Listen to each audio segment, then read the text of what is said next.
गुलमर्ग में चल रहे खेलो इंडिया विंटर गेम्स में शानदार नजारा देखने को मिल रहे हैं। प्राकृतिक बर्फ से बनी रिंग पर खेल के कुछ अद्भुत नजारे देखने को मिले।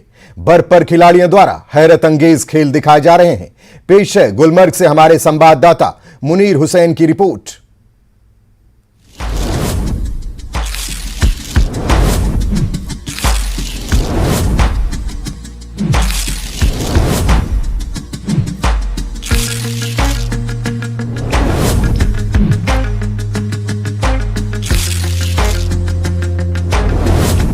तस्वीरों में ये मैच किसी सीमेंट से बने स्टेडियम पर नहीं हो रहे बल्कि जमी हुई कुदरती बर्फ पर खेले जा रहे हैं।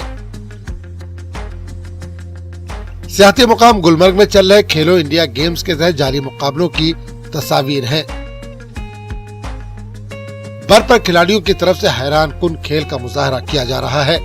खिलाड़ियों के पैरों में लगे तलवार के तेज धार के मानंद वाले स्केट पर खड़े होकर हाथों में हॉकी लिए हुए और अपने जिस्म के आज़ा को कंट्रोल में रखकर बेहतरीन और हैरानकुन खेल का मुजाहरा करते हुए नजर आते हैं। गुलमर्ग के आइस रिंग में जमी हुई बर्फ पर पैर से लेकर सर तक हर खिलाड़ी के हर आज़ा की हरकत ये हौसला देती है कि किसी भी खेल में बुलंदियों तक पहुंचने में कुछ भी मुमकिन है। मुल्क के मुख्तलिफ रियासतों से आए हुए खिलाड़ियों और टीमों ने मुख्तलिफ मुकाबलों में हौसला अफजा मुजाहरा किया। इस दौरान काफी तादाद में शायकीन भी इन मुकाबलों को देखने आए थे। तीसरी बार आ रहा हूँ मैं तो, बाकी ये थर्ड एडिशन चला है। पहले भी इधर चलता था गुलमर्ग में। इंडिया की तरफ से बड़े अपॉर्चुनिटी दिया है सभी खिलाड़ियों को। बड़े इधर आके हमको पूरे इंडियन इंटरनेशनल लेवल की प्लेयर से मिल रहा है। बड़ी खुशी हो रहा है, तो इससे बहुत कुछ सीखने के लिए मिल रहा था। हमारे पास सबसे बड़ी बात क्या है कि हमें यहाँ इंटरनेशनल कोचेस है जो सिल्वर मेडलिस्ट है पैन कॉन्टिनेंटल में, मिस्टर पीना राजू एंड मिस्टर किशन। ये यूएस बेस्ड है, 8 साल से कर्लिंग खेल रहे हैं। ये हमें यूएस से आए हैं, ये यूएस में सेटल है, एंटरप्रेन्योर्स है वहाँ पे। तो यहाँ आके हमें सिखा रहे हैं। 5 दिन का कैंप किया हमने यहाँ पे। बहुत ज्यादा खुशी हुई है, नो डाउट। मरकजी वजीर मुमलिकत बराए खेल, यूथ अफेयर्स और उमूर दाखिला निशित परमानिक ने खिलाड़ियों के जोश और जज्बे की तारीफ की। इन्होंने कहा कि जम्मू कश्मीर सरकार के लिए तरजीहात में शामिल है और यहाँ के बुनियादी ढांचे को मजीद फरोग दिया जाएगा।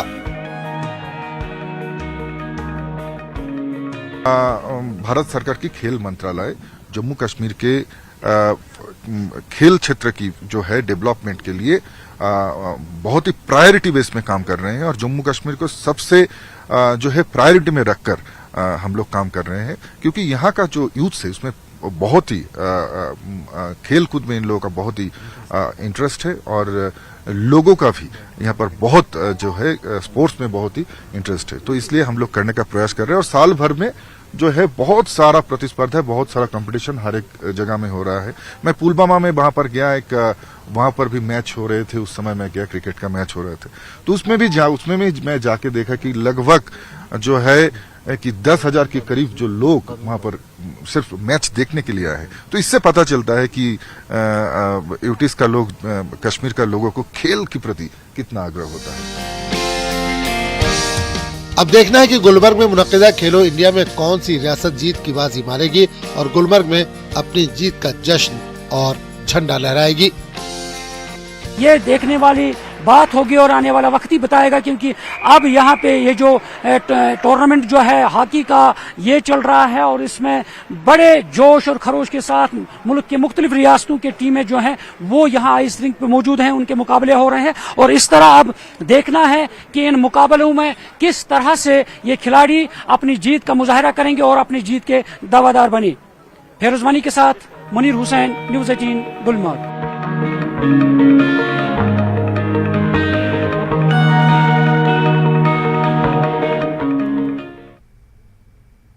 गुलमर्ग में कश्मीरियत और इंसानियत की मिसाल देखने को मिली। एक बार फिर कश्मीर के लोगों ने यह दिखाया कि पर्यटक दरअसल बेंगलुरु से कुछ पर्यटक गुलमर्ग आए हैं। इसमें से एक महिला पर्यटक का 1.5 लाख रुपए का एप्पल फोन बर्फ में कहीं खो गया।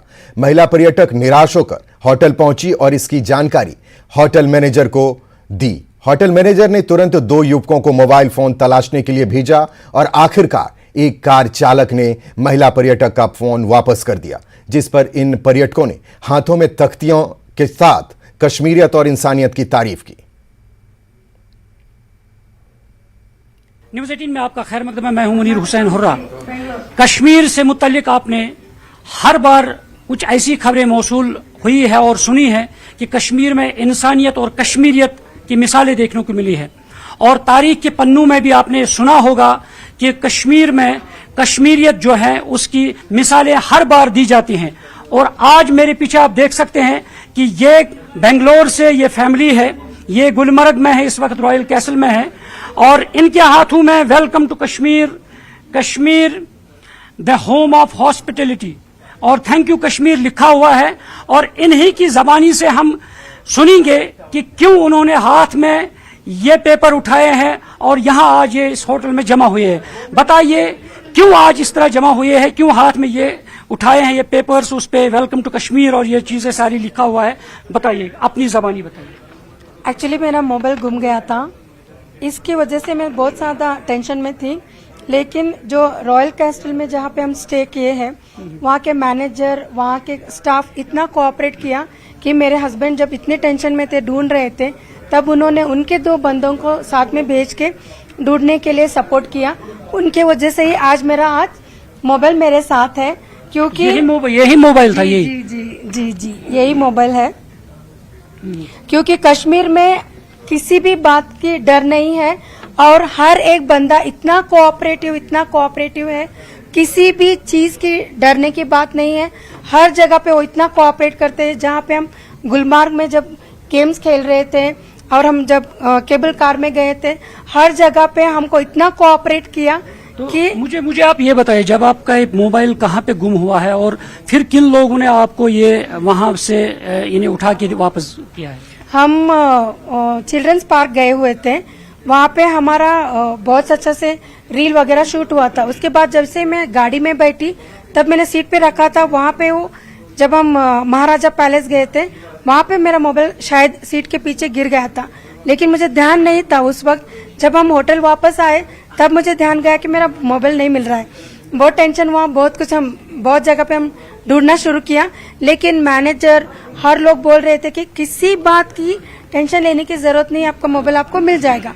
और जो बंदा हमको लेके गया था गाड़ी पे, उस पे मुझे भी बहुत ज्यादा भरोसा था, क्योंकि यहाँ के हर लोग बहुत भरोसेमंद है। मैं कहती हूँ कश्मीर के लोगों पे आप कभी भी कहीं पे भी आप भरोसा कर सकते हैं, क्योंकि इतने अच्छे से वो कोऑपरेट करते हैं। फोटोशूट करना हो, साथ में कुछ भी दिखाने के लेके जाना हो, और यहाँ पे बर्फ रहता है, स्नो रहता है, उस वजह से बहुत ज्यादा हमको स्किड होता है। इतना अच्छा वो लोग ग्रिप देते हैं, सपोर्ट देते हैं, इतने अच्छे से हमको लेके जाते हैं, लेकर आते हैं, टू गुड। तो उस वजह से क्या हुआ, थोड़ा सा तसल्ली था कि मुझे मिल जाएगा, लेकिन थोड़ा डर भी था कि अगर आइस में गुम जाएगा तो मुश्किल है करके। गांदरबल में 2 दिवसीय शालबुग पक्षी उत्सव का आयोजन किया गया। स्कॉस्ट कश्मीर और कश्मीर बर्ड वॉच के संयुक्त रूप से वन्यजीव संरक्षण विभाग जम्मू कश्मीर और जिला प्रशासन गांदरबल द्वारा आयोजित 2 दिवसीय शालबुग पक्षी उत्सव का उद्घाटन उपायुक्त गांदरबल श्याम बीर ने किया। श्याम बीर ने कहा, यह अपनी तरह का पहला आयोजन है। इस बात पर जोर दिया कि इस तरह के आयोजनों को निरंतर आधार पर आयोजित करने की आवश्यकता है। बड़ी संख्या में कश्मीर बर्ड वॉच के प्रतिभागी, डिग्री कॉलेज गांदरबल के छात्रों, गांदरबल जिला के जिलाधिकारी, एनजीओ ने समारोह में भाग लिया।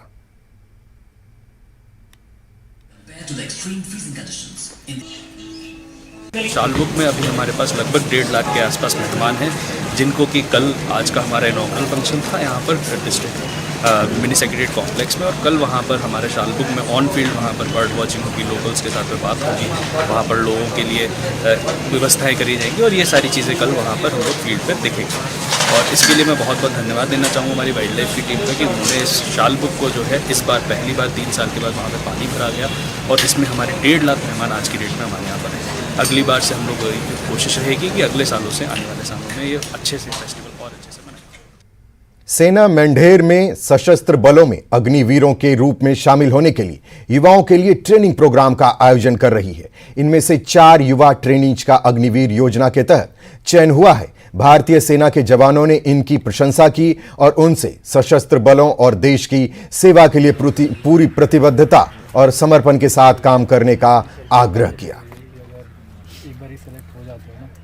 कोच का बहुत बहुत शुक्रिया अदा करता हूं जिसने हमें इस ग्राउंड के अंदर ट्रेनिंग दी और ट्रेनिंग करते करते हम आज इंडियन आर्मी के अंदर सेलेक्ट हो गए और इस फौज का बहुत बहुत शुक्रिया अदा करता हूं। अब आज मैं इंडियन आर्मी के अंदर सेलेक्ट हो गया हूं और मुझे गोपालपुर भेजा जाएगा और उसके बाद मेरा भी यही लक था कि ज़िंदगी में मैंने एक बार आर्मी के अंदर भर्ती होना है। बहुत शौक़ था इंडियन आर्मी की यूनिफॉर्म पहनने का, मेरे अंदर एक जज्बा था और उसको आज मेरे भगवान ने पूरा कर दिया। तो मैं इस फौज का बहुत बहुत शुक्रिया अदा करता हूँ अपने दिल से।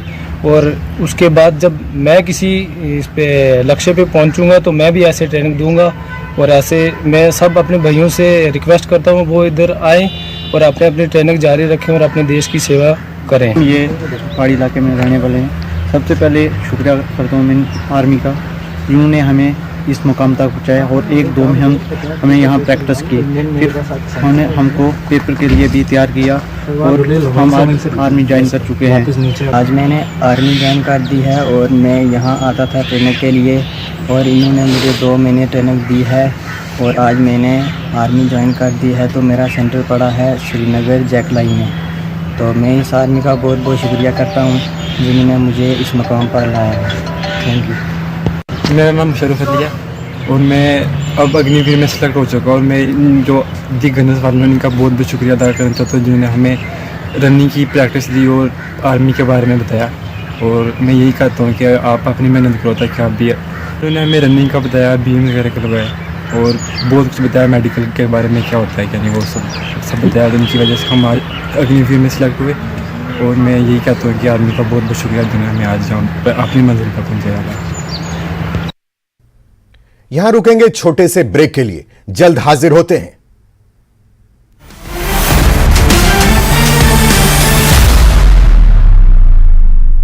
Headlines presented by Pet Saffa आयुर्वेदिक चूर्ण। पेट सफा तो हर रोग दफा।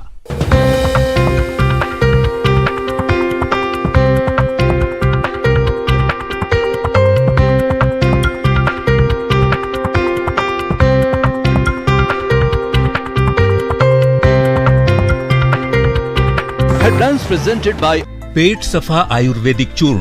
पेट सफा तो हर रोग दफा। News 18 Network।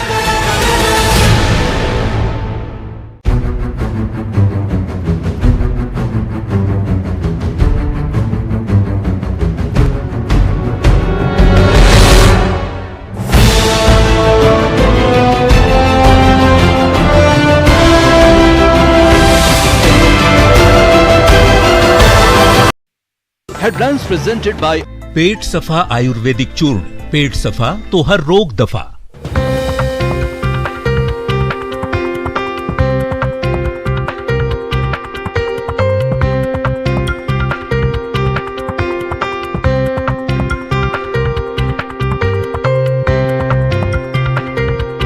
Headlines presented by Pet Saffa आयुर्वेदिक चूर्ण।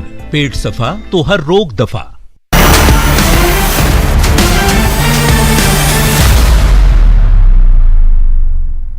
ब्रेक के बाद एक बार फिर आपका स्वागत है। बढ़ते हैं अगली खबर की ओर। भेड़ पालन विभाग द्वारा बांडीपुरा में प्रधानमंत्री formalisation of micro food processing scheme की औपचारिकता को लेकर 1 दिवसीय वर्कशॉप का आयोजन किया गया। वर्कशॉप में कृषि क्षेत्र से संबंधित विभाग के अलावा पोल्ट्री क्षेत्र से जुड़े किसानों ने भाग लिया। वर्कशॉप के दौरान किसानों को पोल्ट्री क्षेत्र में फूड प्रोसेसिंग के विभिन्न पहलुओं की जानकारी दी गई। बहुत ही अच्छी स्कीम है जिसमें एक टेक्निकल सपोर्ट भी रहता है, एक एंटरप्रेन्योर को, एक फार्मर को क्रेडिट का जो उसकी क्रेडिट फैसिलिटी भी मिलती है, टेक्निकल एंड ट्रेनिंग पोर्शन भी मिलता है, ब्रांडिंग और मार्केटिंग सपोर्ट भी मिलता है। ये एक ऑल इंक्लूसिव स्कीम है। इसमें गवर्नमेंट ऑफ इंडिया ने 10,000 करोड़ रुपया का बजट रखा है। ये फाइनेंशियल ईयर 21 से 25 तक चलेगी ये स्कीम। तो ये हर किसी डिस्ट्रिक्ट में इस स्कीम में ये हम बेनिफिशरीज आइडेंटिफाई हो रहे हैं और प्रोसेसिंग यूनिट्स जो ऑलरेडी एग्जिस्टिंग हैं उनको अपग्रेड किया जा रहा है और जो नए प्रोसेसिंग यूनिट्स हैं वो भी डाल रहे हैं। तुलैल के नंबरदारों और चौकीदारों का कहना है कि 2019 से उन्हें मासिक भुगतान नहीं किया गया है, जिससे उन्हें दिक्कतों का सामना करना पड़ रहा है। उन्होंने डीसी बांडीपुरा से इस मामले में हस्तक्षेप करने की अपील की। मैं डीसी साहब से अपील कर रहा हूं, तुलैल के नंबरदार चौकीदार जितने भी है 2019 से 2022 तक तनख्वाह से महरूम है। ड्यूटी देने के बावजूद भी हमारा तनख्वाह किस लिए बंद है, क्यों बंद है, क्या वजह है, वो डीसी साहब से मैं पुरजोर अपील करता हूं कि हम भी बच्चे वाले हैं, हमारा तनख्वाह वागुजार किया जाए। जम्मू कश्मीर महिला हेल्पलाइन और समाज कल्याण विभाग के पोषण प्रोजेक्ट के तहत महिलाओं को मुश्किल से निपटने, डिप्रेशन और मानसिक तनाव कम करने के तरीकों के बारे में जागरूक किया जा रहा है। इसी सिलसिले में सोनावरी में महिलाओं के लिए जागरूकता कार्यक्रम का आयोजन किया गया। इस कार्यक्रम का उद्देश्य महिलाओं में आत्महत्या की बढ़ती घटनाओं को रोकने के लिए उन्हें शिक्षित करना था।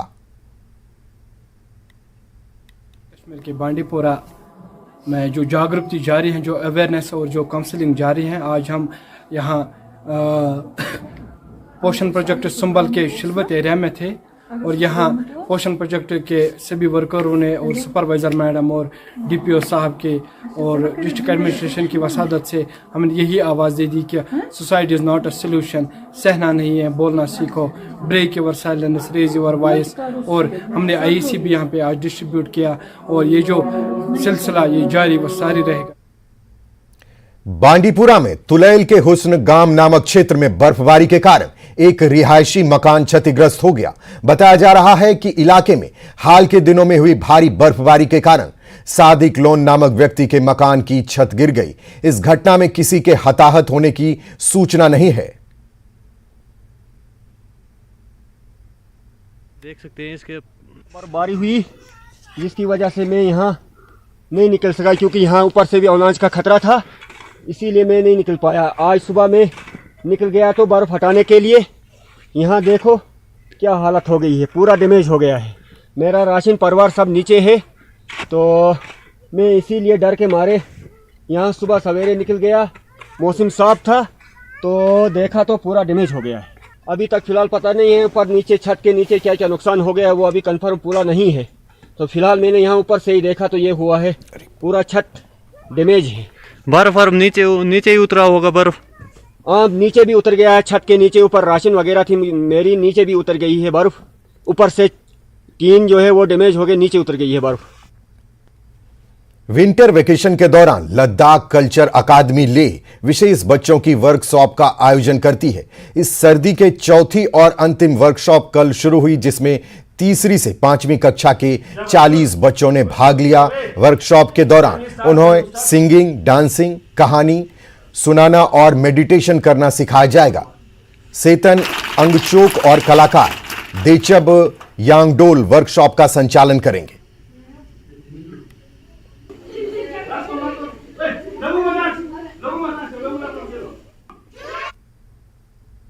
एपेक्स बॉडी लेह के अध्यक्ष थुपस्तान छेवांग ने जंतर मंतर दिल्ली से एक वीडियो संदेश में दिल्ली में मौजूद सभी लद्दाखियों से 15 फरवरी को जंतर मंतर पर एपेक्स बॉडी और केडीए के धरने में शामिल होने और समर्थन करने का आग्रह किया है। एपेक्स बॉडी और केडीए ने 4 सूत्री मांग को लेकर 15 फरवरी को जंतर मंतर पर धरना देने का ऐलान किया है।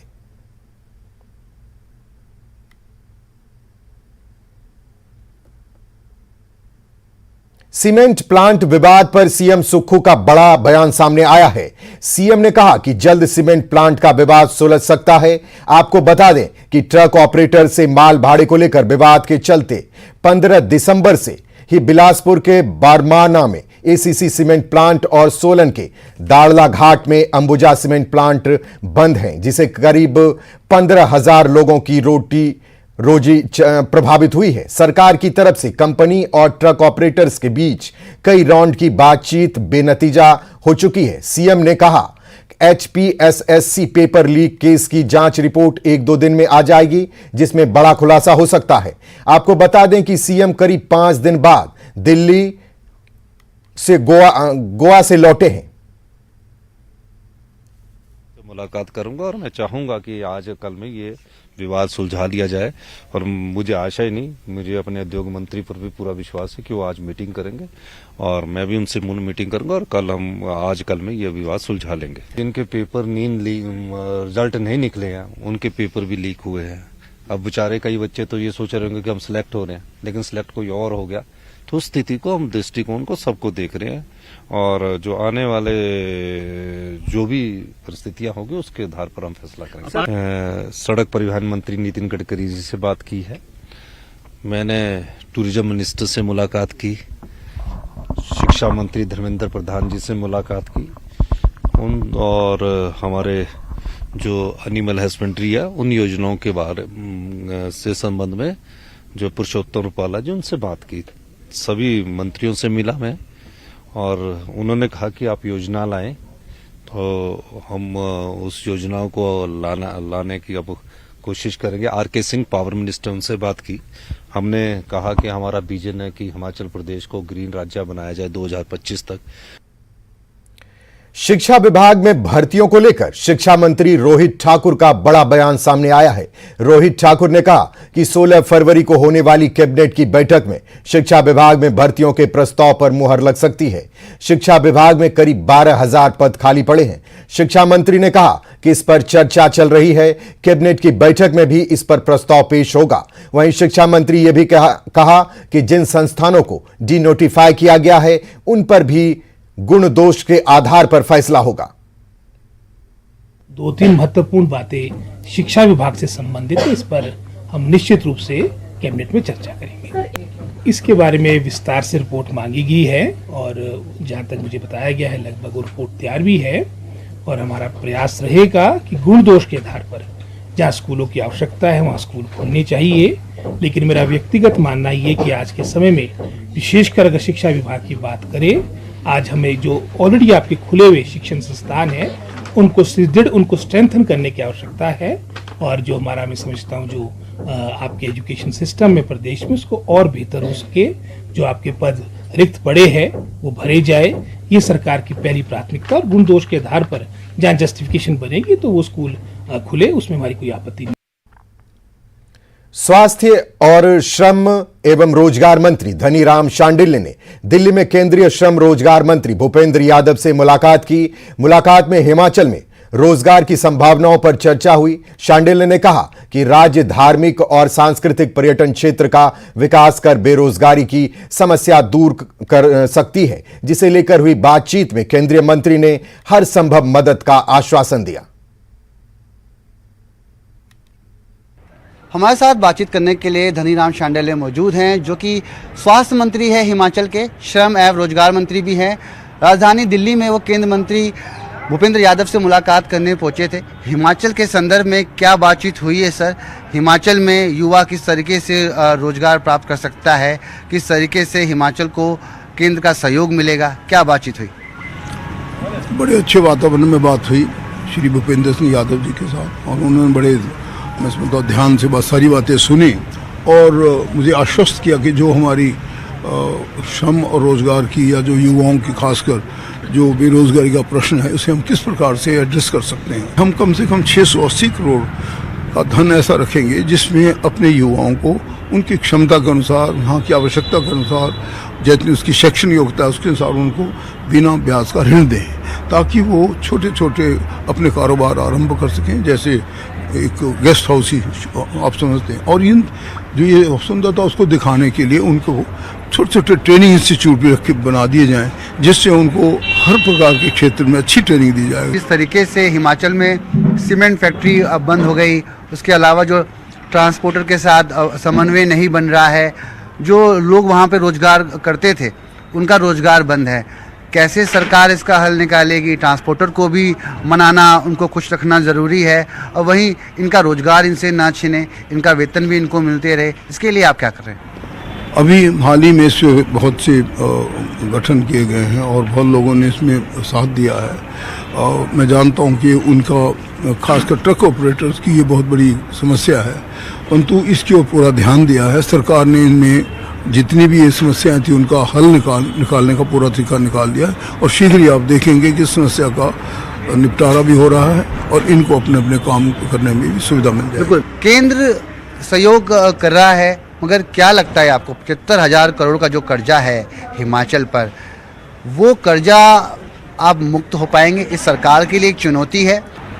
ठीक आपने बात कही, ये एक चुनौतीपूर्ण समस्या है, नो डाउट, लेकिन मेरा अपना मानना है कि अपने ही संसाधनों को अच्छे प्रकार से आगे ले जा सकते हैं, ऐसा मेरा मानना। अभी की सरकार में हम इसी को ज़्यादा ध्यान दे रहे हैं, और मैं जानता हूं कि जो हमारे पास इस वक्त कर्जे की जो आपने बात कही वो है, उसको धीरे धीरे कर्जा मुक्त करने का तरीका भी यही है कि हम अपने संसाधनों को आगे बढ़ाएं और अपने युवाओं को रोजगार के साधन स्वयं बनाएं। धन्यवाद हमसे बातचीत करने के लिए। तो ये थे धनीराम शांडिल्य, जिन्होंने तमाम मुद्दे पर न्यूज़ 18 से खास बातचीत की। नई दिल्ली से कैमरामैन बीनू के साथ मैं रवि मिश्रा, न्यूज़ 18। इस बुलेटिन में इतना ही। बाकी की खबरों को देखने के लिए बने रहिए हमारे साथ।